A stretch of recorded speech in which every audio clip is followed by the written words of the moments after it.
Live from our 7 Tasmania studios, your nightly news with Kim Miller begins now. Good evening. First to a gruesome discovery. A 45-year-old man's body found in an industrial rubbish bin on Hobart's eastern shore this morning. Detectives don't yet know how the father of 3 died or why he was there. The back of a Bellreeve business, now a declared crime scene.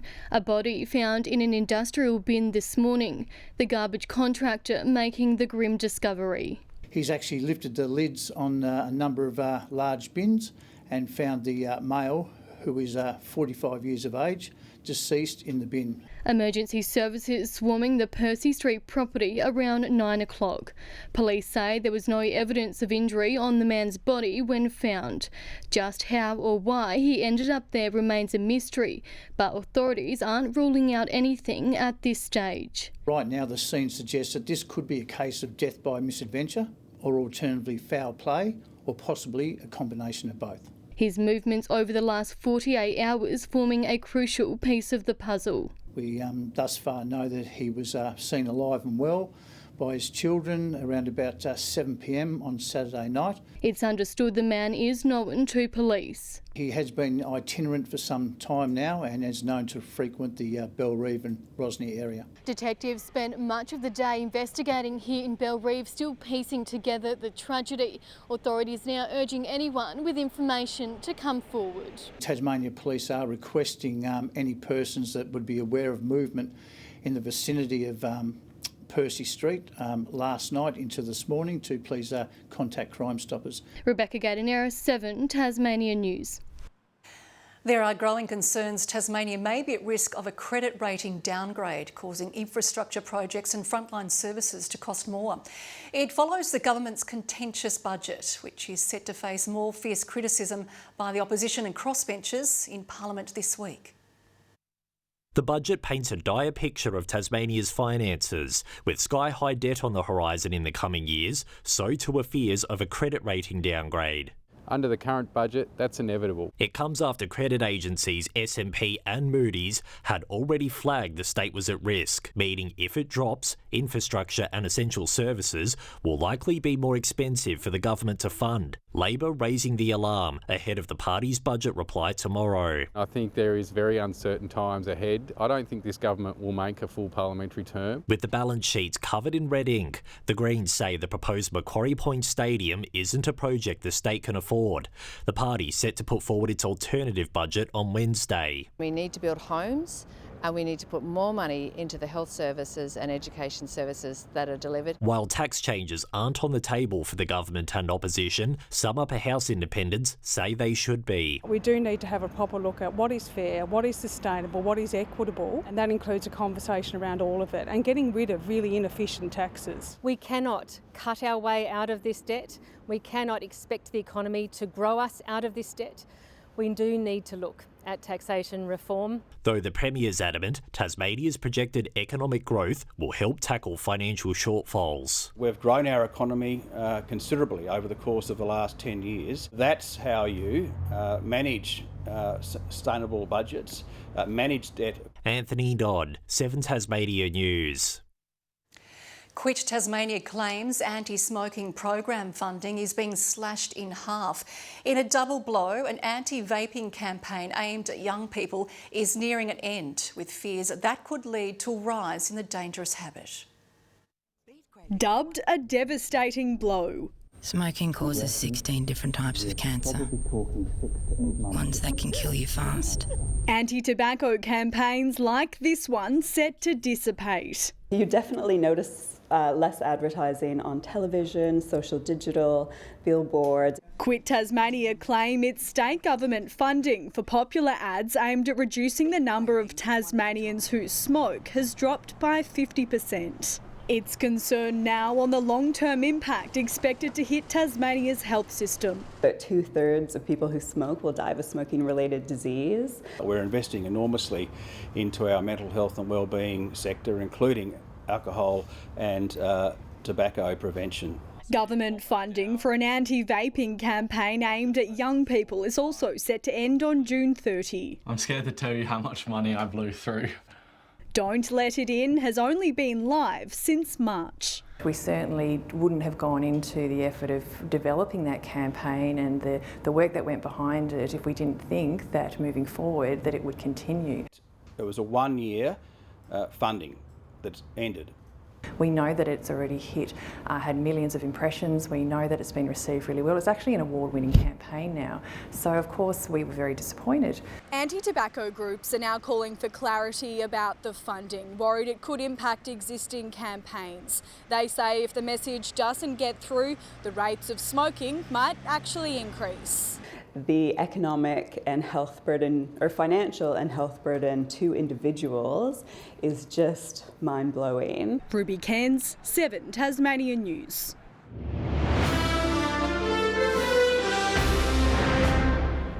First home buyers are being told now is the right time to enter Tasmania's property market, according to the state's Real Estate Institute. New quarterly data shows house prices have risen just 1.6% since December last year.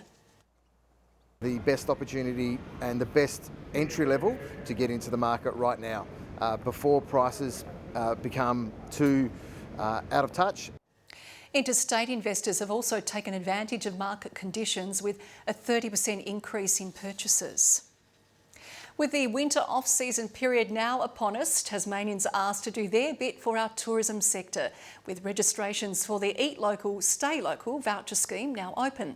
But it's not without critics, the opposition labelling the scheme an irresponsible use of taxpayer dollars. For Travis Oddie, getting into the hospitality industry was a lifelong dream. Thankfully, the guys from Bawa have made that a reality for me now, and wanting to give back to the state in the form of hospitality. Opening the Lost in Asia restaurant in Hobart, he's hoping a new voucher scheme will add an extra boost as cooler months set in. $100 vouchers are a good dinner for two. You can spend more if you want to, you could spend a little bit less. With 100,000 vouchers available, it's expected to bring $10 million to the local economy. The prize coupons drawn via random ballots. 7,000 people already signing up in the first 30 minutes of registrations opening. That means that Tasmanians want to get out there and explore Tasmania and all of the great tourism and hospitality experiences right around the state. To have the injection of having these vouchers out as a program for us, the hospitality industry and winners is a cracking idea. Those lucky enough to grab a coupon have to use it between July 1 and October 31. I would encourage people that are successful when it comes to the ballot of receiving the $100 voucher that they use it. However, the opposition has raised concerns about the scheme. Throwing taxpayers' money away, debt funded, taxpayers' money. Registrations are open until 5 p.m. on June 16 through the State Growth website. Mark Zita, 7 Tasmania News. Well, vehicle traffic is officially flowing, crossing the $786 million Bridgewater Bridge from this morning, following on from a successful event where pedestrians walked the 1.2 kilometre stretch yesterday. 22,000 people are expected to use the bridge daily, with 4 lanes operating at 80 kilometres an hour. Minor work around the infrastructure will continue in coming weeks. And weekday afternoon ferry services to and from Bruny Island have been restored following community concerns about the schedule. The changes come after a roundtable discussion last week between the Transport Minister and stakeholders of the service run by Sealink. The new timetable will operate from tomorrow until late September, while passenger numbers will be monitored. Even a cloudy night wasn't raining on the parade of a stunning light show, courtesy of the Aurora Australis. A high-intensity solar storm whipping up a colourful spectacle in hues of green, orange and pink in the skies over Tasmania. The pulses from the sun, which caused the phenomenon, were so strong the colours could be seen as far north as New South Wales. True crime buffs have the chance to help determine whether 4 females executed at Hobart's Cascade Female Factory were truly guilty of their crimes. Condemned, a first-of-its-kind experience has launched at the factory and will run until the end of August. 4 lives, 4 trials and 4 executions on women incarcerated at Cascade's Female Factory. Those 4 women were convicts from here. Why were those 4 the ones that met the hangman's noose? Condemned, the factory's latest off-season experience, giving visitors the opportunity to test their true crime credentials. Stepping into the courtroom, uncovering the harrowing stories of the 4 female convicts whose lives ended in execution. For the visitors then to make up their mind were they guilty or were they not guilty? With eyes and ears open, the guided walking tour spans around the female factory, sharing tales and tragedies. I realised just how hard it was for the women to have a voice. Even when they entered the court system, they had no voice. They weren't represented well. Walking through historic ruins, helping to keep the stories of the past alive. I think it's really important to ensure that we conserve the past. The past has a great opportunity for us to define how we are and who we are into the future. As a government, we're so pleased to invest in history and heritage. Beautiful Port Arthur, this site as well. We've put $4.7 million into our heritage. Condemned runs every Saturday afternoon until the end of August. Rebecca Gardinera, 7 Tasmania News.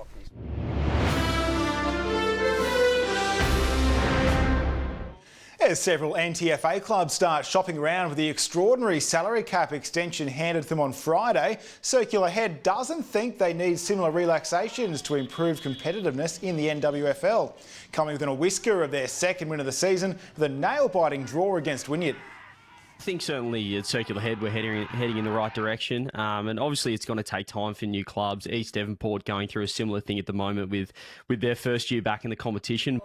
The Tigers have been battling the voice within in the SFLW, but perhaps they've been a bit harsh on themselves. A thumping 4-goal win over ladder leaders Clarence is proving a surefire way to extinguish that self-doubt. Maybe some of the deficits that we as a playing group thought were there aren't actually real, and it's perceived pressure rather than reality.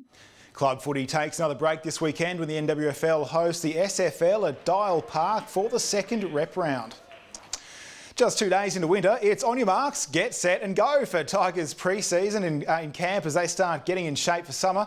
Running laps is no bother for Mac Wright, who's just happy to be on his feet after a nasty injury and ACL surgery took him out of action for most of last season. It was a really tough year, but I think I learned a lot of good lessons out of it, and I think I'm a better player as a result.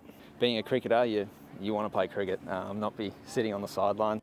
Wright insists he's fit and firing ahead of his return to the top level, having tested the knee with Lindisfarne in the tail end of the CTPL season. And 500 riders started, but only 14 finished the toughest enduro race in the world. One of them wasn't Tasmanian Tom Woodhouse, but he came comparatively close, making it to checkpoint 18 of 27 to finish 52nd at the Erzberg Rodeo in Austria. Back home at Northwester, Brock Hutchins leads the MX1 category after round 2 of the state championships in Penguin. St Helens hosts the next round in August. Yeah, not a bad effort being one of just so few out of 500 to finish, Kim. Yeah, exactly. Thank you very much, Nick. Well, Jackie Harvey will join us after the break with the weather forecast.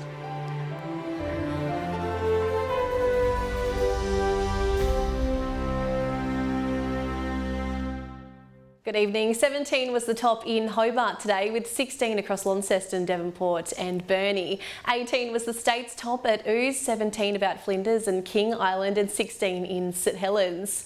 Scattered low cloud was seen about the north of the state today, with overcast cloud over the south. Further out, high level cloud is seen over parts of New South Wales and Victoria. Tomorrow, a cold front approaches the east of Tasmania with showers across the west, south and far northeast during the morning. South to southwesterly winds tomorrow, 15 to 25 knots, reaching 30 knots in the north and east. Swells up to 3 metres in the west and south and up to 1 metre in the north. A strong wind warning is current for the far northwest coast, central north, Flinders Island and the east coast. And a bushwalkers weather alert is also current for the Western and Central Plateau forecast districts. Tomorrow's forecast now, Hobart and Tarraleah can expect a shower or two, showers increasing at Adventure Bay. In the north, Launceston, a shower or two, sunny in Devonport, 13 in Bridport. Burnie tomorrow, sunny, reaching 12 degrees, showers across Strawn and Marrawar. St Helens and Whitemark, showers easing, and Swansea 13 with a shower or two. Looking ahead to the 3-day forecast now, Wednesday showers about the west and south with snow falling above 800 metres. Thursday, isolated showers across the west and far south, and Friday showers more likely about the north and west. Capital cities, a storm with showers in Perth tomorrow, showers in Melbourne and mostly sunny in Sydney. And currently Hobart showers and 10, Launceston showers right now and Devonport showers and 14. That's all in weather, Kim. Thank you, Jackie. We'll see you tomorrow. And that is all we have time for tonight. There'll be news, sport and weather updates later. Thanks for joining us, everyone. Good night.